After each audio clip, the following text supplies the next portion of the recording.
Greetings shippers, welcome back, and it's time to dive back into the realm of a ship we've discussed before. That's right, more Spideypool, the pairing of Peter Parker, aka Spider-Man, and Wade Wilson, aka Deadpool. Last time we discussed how changes in canon can add to the tapestry that is this pairing, taking a specific look at the addition of Peter B. Parker from Spider-Man into the Spider-Verse. So if you missed it, you know the drill. Click the card or the link will be down below. We also have a whole Marvel playlist for you to check out for all of your Marvel needs. This time, we're going to be taking a look at the Spider-Man and Deadpool team-up comic, simply titled Spider-Man/Deadpool, except for when it was called Versus, but then it changed back to Slash. We've mentioned its existence before, but haven't taken a direct look at it, and with the comic now concluded, it's the perfect time to examine it as a whole. Before we get started, if you haven't already, please follow on social media to stay up to date, know when we're streaming, and just come on over and chit-chat about fandom. It's a good time, I swear. Now, on to the comics. The Spider-Man/Deadpool comic owes some of its existence to the prevalence and popularity of these two's ship. Granted, Spider-Man and Deadpool are two of Marvel's most popular characters, so a team-up book seems like the logical next step, but it was that plus the guaranteed built-in fan base, especially fangirl is in concept, not gender, factor that guaranteed it would go forward. And the Spideypool ship is referenced heavily throughout, more so at the start, but it is mentioned through to the end. Now these two have always had an intriguing relationship, one we outlined in the first video we ever did on them, where we examined how their ship came to be. So if you missed it, then check it out. Again, card, link. Cliff notes. These two shared a lot of banter and a slight antagonistic relationship that can fluctuate in level of antagonism based on writer and what was going on around them. It created a prominent potential for friends to lovers, and some fans grew to love the banter between the two, both being resident wisecrackers and snark masters. While some felt this made them too similar and likely to get on each other's nerves, others felt these two had the potential to really get one another, and an interest and ship was born. The aesthetics of the two and Wade's quite vocal crush on Spidey helped as well, as did what was going on in the films at the time. Because of this, some readers felt the relationship was canonically homoerotic and wanted that further explored, while others felt that Deadpool's character was plain erotic and he would flirt with anyone and anything, anytime, anywhere. Sam I am of flirts. So when the Spider-Man Deadpool comic was announced at Comic-Con in 2015, alongside an acknowledgement that creators at Marvel were aware Spideypool was a thing, it caused many to dub the comic the Spideypool comic, and to be examining it with close shipping and non-shipping lenses for these two's relationship.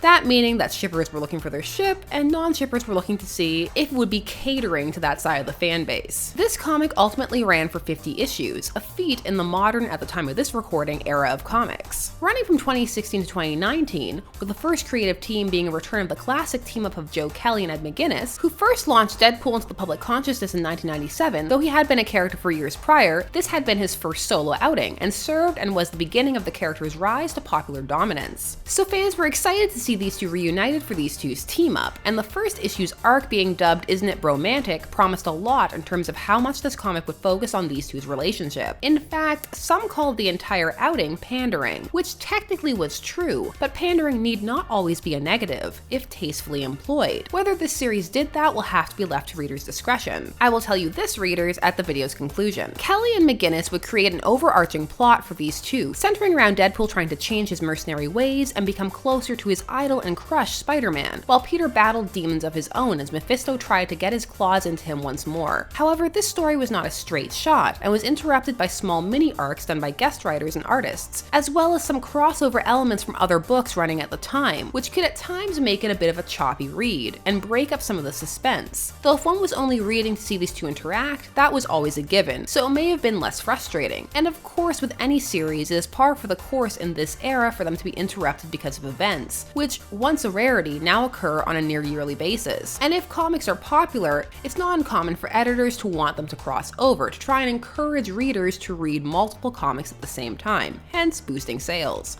In theory. The Kelly run focused heavily on the evolution of these two's relationship and their journey towards being genuine friends, illustrated by the depth of sacrifice Deadpool is willing to make for Spider-Man, and Spidey's gradual understanding and appreciation of Deadpool's nuanced nature, though his frustration with the Merc never fully leaves him. However, Kelly and McGuinness left the book in issue number 18 after the conclusion of their arc, and after two small adventures with other writers, the book was taken over by Robbie Thompson in issue 23, who would be joined by various artists for the rest of the run. The book was also retitled titled Spider-Man vs. Deadpool, which lasted until issue 41, when it became Slash again. This was for a few reasons, which can be outlined by examining how different these two runs were, for they could be considered two runs even though they are the same comic, as they are different writers, and comics tend to be broken up by writer. This is due to more than the shift in creative team, where the Spidey and Deadpool feel fairly similar to the first run, if a bit less fleshed out, most likely due to the previous creator's greater breadth of knowledge and work and history with each character. This is instead due to the dreadful, inevitable character and relationship reset that plagues all comics. What this means is that comic book characters, with rare exceptions, tend to progress to a certain point, stop, then reset to their base, meaning that while Kelly's run ended with a heartfelt moment between the two characters, Peter with his life in hand running Parker Industries, Wade dampened and having broken a vow, but still trying for himself, his daughter, and Spidey. But after the two random adventures, when the complex narrative restarts, Deadpool is killing again, so him and Spidey are on the outs, and Peter's whole life is falling apart and the world hates him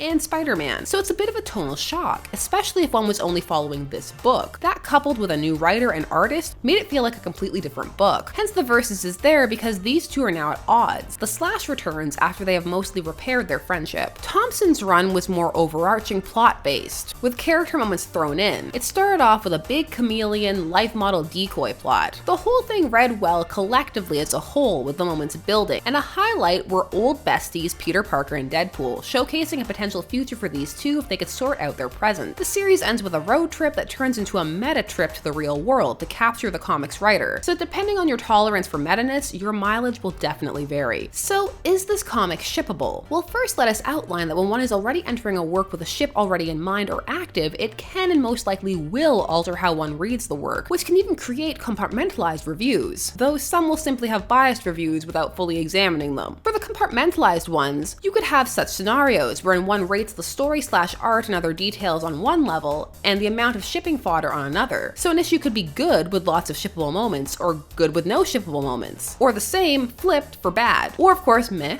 Meh is always an option for all things. In short, the answer is yes. This comic is very shippable, particularly the Kelly run at the beginning, and Thompson's Old Man arc and Road Trip arc, though many fans will find moments outside of these. The comic for the most part focuses on these two's relationship, which in a work which already has so many pre-existing shippers coming in is guaranteed to increase shippability. It also converted some fans to the concept who may not fully have seen what people were talking about before, but thanks to the prolonged contact may have been able to enjoy the dynamic. These issues have bonding moments, heart-to-heart talks, silly nights out, fights, hugs, multiple hugs, and sexual jokes. In fact, issue 1 opens on an erection joke with the two bound together. So that brings us back to an earlier question. Is it pandering? Well, the series does acknowledge spideypool with some plays on the term within the comics, and Deadpool mentions shipping and fandom in some fourth wall breaks, but it doesn't do it constantly, and doesn't engineer moments for the sake of them, as it is a team-up comic, so by definition, these two are going to be teaming up. Some of the adventures are a little zany and out there, but the series was meant to have a comedic tone, so these episodes don't come out of nowhere, and of course, it's Deadpool. So his comics being zany is pretty much par for the course. So in short, if you don't like that side of fan culture being acknowledged at all, no matter how subtly, this may feel too pandery for you. However, if you don't mind so long as the plot keeps going and the focus is on story and character growth, then this will feel like a loving homage and acknowledgement. Shipper or not, one thing this series did was give credibility to these two's friendship and relationship as characters. There will always be a foundation now for future writers to explore. It didn't happen as seamlessly as with Cable, as there was more manipulation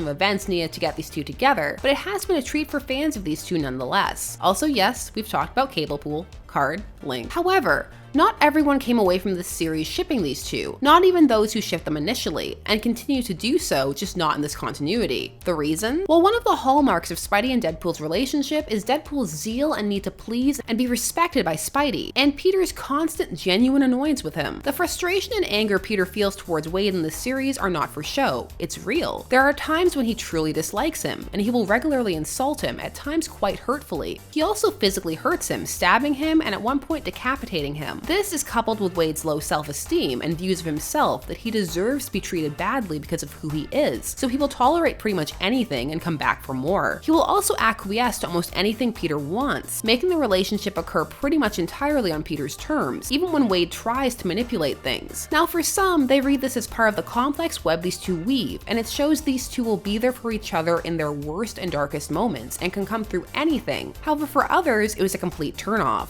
They still enjoyed the characters, but as a ship, no, for it felt as though Wade deserved someone kinder and more understanding of him, who would help him change rather than give him ultimatums, and would build him up rather than believe his own low self-estimation. On the flip side, some people felt it would be bad for Peter, that Wade brought out the dark parts in him and drew him down, and that he needed to get away to be his best self, and that at most these two should be casual friends who hung out on occasion. It depends upon how one reads it. Both interpretations are entirely feasible. Different strokes for different folks. However, if one is a Spideypool shipper, this comic is definitely worth checking out, particularly Kelly's arc, wherein their relationship is the dominant focus. The whole series gives more interaction between these two for fans to examine and add to their lexicons. And even if one isn't a shipper, this series is worth a look. While not perfect, it's fun, and never forgets what it is. Even if its plot could get waylaid, it remained true to what it was, a comic about adventures featuring Spider-Man and Deadpool. It finds a solid balance between its plot and character development, and navigates the canonical changes in Marvel around it with as much grace as possible, which is saying a lot. Let me know if you need a shippable moments from this comic series. I will do it. Deadpool will make me. Or also, if you want cable pool moments, I'll do that too. All pool all day. Thanks so much for taking some time out of your day to spend it discussing shipping and specifically Spideypool with me. I always appreciate it. Did you read this comic series? If so, what did you think? If you were a shipper, did you ship it more or less? If not, did it convert you? You know the drill. Number your answers and leave me a big ol' essay comment. I have to give a special thanks to all of my patrons for helping to make these videos possible, and also for voting each month to determine a special video. We get some great ones out of those votes. If you haven't already, please subscribe and hit that bell notification so that you never miss a vid. And as always, stay tuned, for there are as many ships out there as there are stars in the sky.